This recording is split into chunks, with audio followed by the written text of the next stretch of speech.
around 20 days ago, at evening time, I suddenly start to feel unwell. And I start to feel like I'm going to get a flu. So since I become very weak, in a period of maybe half an hour, 1 hour, I went to bed. And during the night I woke up and I realized that I have a pretty high fever. So I was thinking, oh, it's a COVID finally. So I did a COVID test, but the test showed that I'm negative. So because the pain started to be the body started to be painful, and the fever was 38.6, I took ibuprofen to reduce the pain and to simply wait because I thought this is probably a flu. Tomorrow morning, the fever was persistently 38.6, and the pain was horrible. It just attacked all of my muscles, and I felt like I have a poison inside of my body. So I realized that it's not influenza because I don't have a sore throat and I'm not coughing. So I went to the doctor, to Dr. Sampun in Aonang. He did a blood test and he confirmed that I have a dengue fever.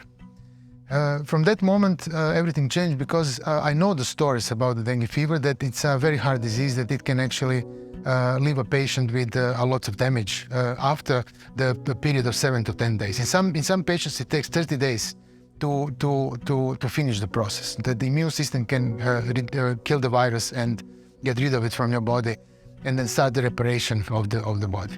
So the doctor also told me that my thrombocytes count didn't drop significantly, because one of the aspects, the characteristics of dengue fever is that the thrombocytes count drop significantly, and that can cause the bleeding or the hemorrhage, which can, of course, it's a chain reaction. It can cause further problems like a very fast drop in the blood pressure, so you can die.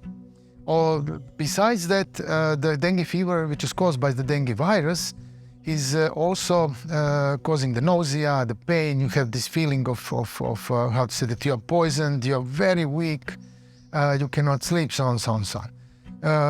So the Dr. Sompun said, look, we cannot do anything. You have to wait. If you experience a rash, which is like a dark rash on the skin, or you experience bleeding, then go to doctor immediately. So I listened to his advice. He said, don't take the ibuprofen because it's not good in case of hemorrhage. Take the paracetamol, 1 gram in the morning and 1 gram afternoon. And that's it. So I went home.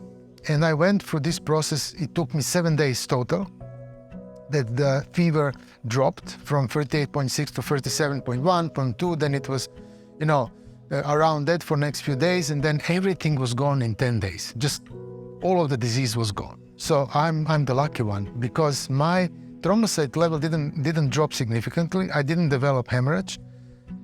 But during this period of 7 days, which means from the moment when the fever aroused and from the moment when the fever dropped significantly, I was in a deep depression and anxiety. And it was literally switch on, switch off.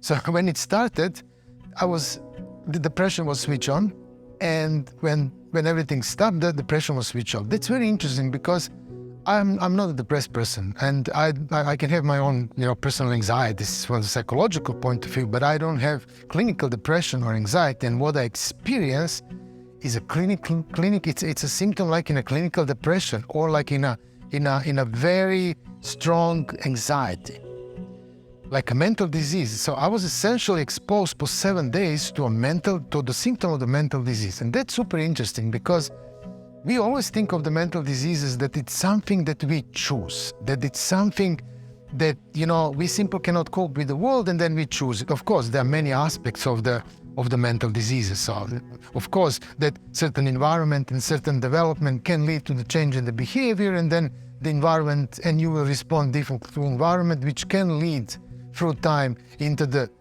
physical change. So you must experience a physical change to acquire a mental disease. There is a change in how the brain functions. It's not just thought process that causes the mental disease. It's actually real physiological, even morphological change of the central nervous system, especially the brain, that leads to the mental disease. So imagine how it's actually interesting that our body and the changes in the body, some underlying disease can cause a mental disease. So we can treat the body problems to treat the mental diseases. Of course, after that, because the mental disease can bring a lots of burden to the patient. For example, in these 7 days of depression and anxiety I experienced, I couldn't sleep and so on and so on. I went through something, through the information from my life that maybe I was trying to put aside. So I actually enjoyed this depression and anxiety because I could see things that are my shadow. This is what Jung liked to call your shadow. So it seems like you can see your shadow only if there is a suffering. And this suffering is a momentum where you can actually work psychologically. It's painful. It's something that it's not for everybody. But if you can consciously observe the material that was information that was given to you in a moment of depression and anxiety, then you can do something with that. You can be conscious of what is there. You can be conscious of the content of your shadow. Once you become conscious of it, then you can do something about it. Of course, it's not a linear process.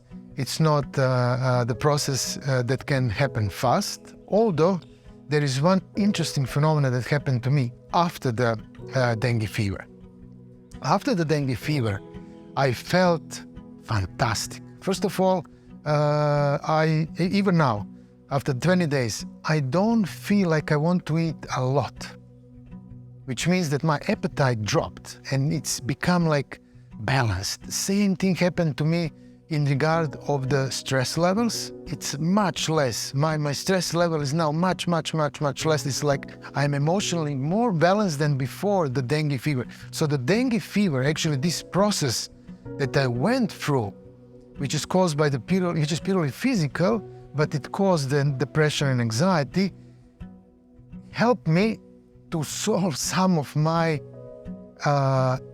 problems, my deep underlying life problems. So I'm very grateful to be alive still after the dengue fever, but I'm also grateful that this disease helped me to improve my overall health condition and my mental condition. I would say that it's important to understand that the nature of the mental disease is that we didn't choose. You didn't choose your mental disease. Your mental disease and my mental diseases are something that happens to us, and it's a biological phenomenon.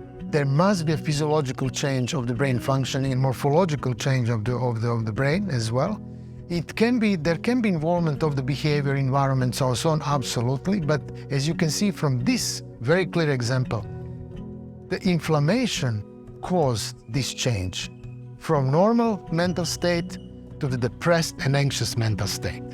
So please, if you have somebody with a mental disease in your family, amongst your friends also, please understand that they didn't choose the mental disease on their own. This is something that happened to them. And we have to behave in